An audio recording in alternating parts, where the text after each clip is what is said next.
नमस्कार दोस्तों, आप सभी को हमारे चैनल में बहुत बहुत स्वागत है। Indian oil corporation limited IOCL ने 467 IOCL नॉन एग्जीक्यूटिव रिक्ति 2024 की घोषणा की है। इसमें कुल 467 खाली पदों की अधिसूचना निकाली गई है।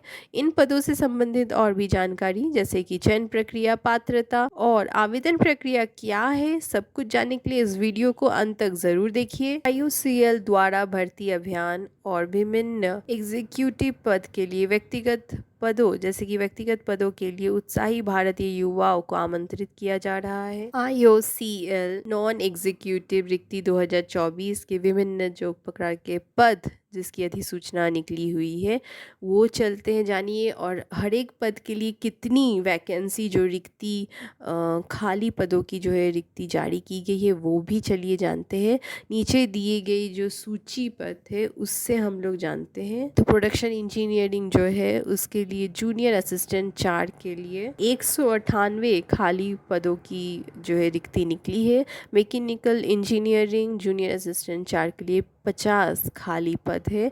PU इंजीनियरिंग जूनियर असिस्टेंट 4 के लिए 33, fire safety engineering junior assistant 4 के लिए 27 और इलेक्ट्रिकल इंजीनियरिंग जूनियर असिस्टेंट 4 के लिए 25, इंस्ट्रूमेंटेशन इंजीनियरिंग जूनियर असिस्टेंट 4 के लिए 25, PNU और M इंजीनियरिंग जूनियर असिस्टेंट के लिए 22, क्वालिटी कंट्रोल जूनियर एनालिस्ट 4 के लिए 21 खाली पदों की जो है अधिसूचना जारी की गई है। टेक्निकल अटेंडेंट 1 के लिए 29 इंजीनियरिंग असिस्टेंट के लिए 15, इंजीनियरिंग असिस्टेंट T और I के लिए 15, इंजीनियरिंग असिस्टेंट मैकेनिकल के लिए कुल 8, कुल मिला के 467 जो है इस प्रकार से खाली पदों की अधिसूचना जारी की गई है। IOCL के अनुसार कार्यकारी 2024 नॉन एग्जीक्यूटिव पद के लिए पात्रता मानदंड या उम्मीदवारों की आयु 18 से लेकर 26 वर्ष के बीच में होनी चाहिए।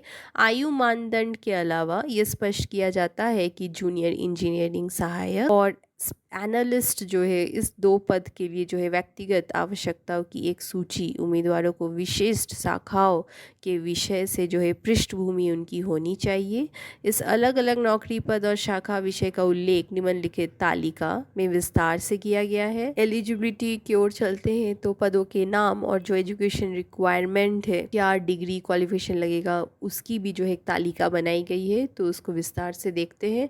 प्रोडक्शन इंजीनियर जूनियर असिस्टेंट 4 के लिए जो है डिप्लोमा इन केमिकल रिफाइनरी और पेट्रोकेमिकल इंजीनियरिंग में बहुत ही आवश्यक है, या फिर आपके पास अगर BSc maths, physics, chemistry, industrial chemistry ऐसे सब्जेक्ट्स में से है तो आप इस पद में जो है आवेदन पत्र डाल सकते हैं। PU इंजीनियरिंग के लिए जूनियर असिस्टेंट 4 इस पद में अप्लाई करने के लिए आपके पास डिप्लोमा मैकेनिकल या फिर इलेक्ट्रिकल इंजीनियरिंग में होना चाहिए।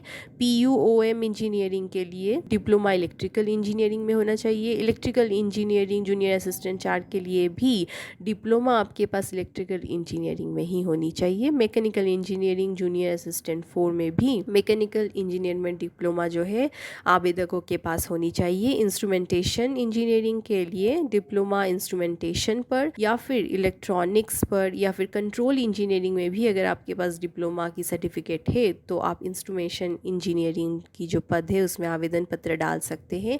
क्वालिटी कंट्रोल जूनियर एनालिस्ट 4 के पद के लिए BSc फिजिक्स केमिस्ट्री या फिर इंडस्ट्रियल केमिस्ट्री या मैथमेटिक्स पर अगर आपके पास BSc स्नातक की डिग्री है इन विषयों पर, इन सब्जेक्ट पर, तो आप इस पर जो क्वालिटी कंट्रोल की जो पद है उस पर आवेदन पत्र डाल सकते हैं। फायर और सेफ्टी इंजीनियरिंग के लिए जूनियर असिस्टेंट 4 की जो पद है उसके लिए मैट्रिक्स प्लस सब ऑफिसर का जो कोर्स रहता है NFSC उससे जो संबंधित जो सर्टिफिकेट है वो जो है मांग में है। नागपुर NFC नागपुर या फिर ऐसे कोई भी अगर सर्टिफिकेट है इससे संबंधित तो आप इस पद के लिए फायर सेफ्टी इंजीनियरिंग की जो पद है जूनियर असिस्टेंट 4 की जो पद है उसमें आप आवेदन पत्र डाल सकते हैं। IOCL non executive selection process की ओर बढ़ते हैं तो CBT कंप्यूटर बेस्ड एक टेस्ट होंगी। 2 पड़ाव है इसमें, पहला पड़ाव में CBT और दूसरा पड़ाव में स्किल प्रोफिशिएंसी या फिर फिज़िकल टेस्ट SPPT जो है परीक्षा होंगी, जिसमें आपकी जो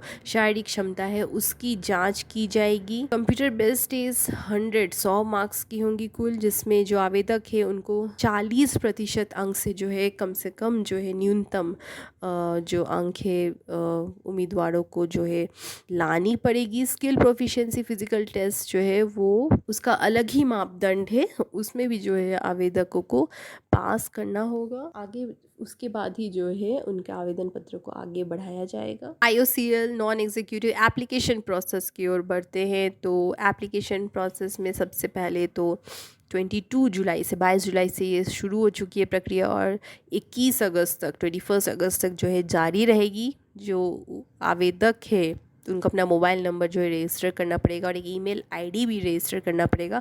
सारी महत्वपूर्ण जानकारी इस आवेदन पत्र से संबंधित जितनी भी जानकारी है आपकी ईमेल आईडी में समय समय पर आती रहेगी, तो एक वैलिड ईमेल आईडी देना मत भूलिए। रजिस्ट्रेशन के बाद जो है एक पासवर्ड जो आप क्रिएट करते हो, अपना एक प्रोफाइल और अकाउंट खोलते हो, उसके बाद आपकी जो एजुकेशन डिटेल्स है और जितनी आइडेंटिफिकेशन प्रूफ्स है जैसे कि फ़ोटोग्राफ्स और डॉक्यूमेंट्स, इन जो महत्वपूर्ण दस्तावेज है सब आप अपलोड कर लेते हो।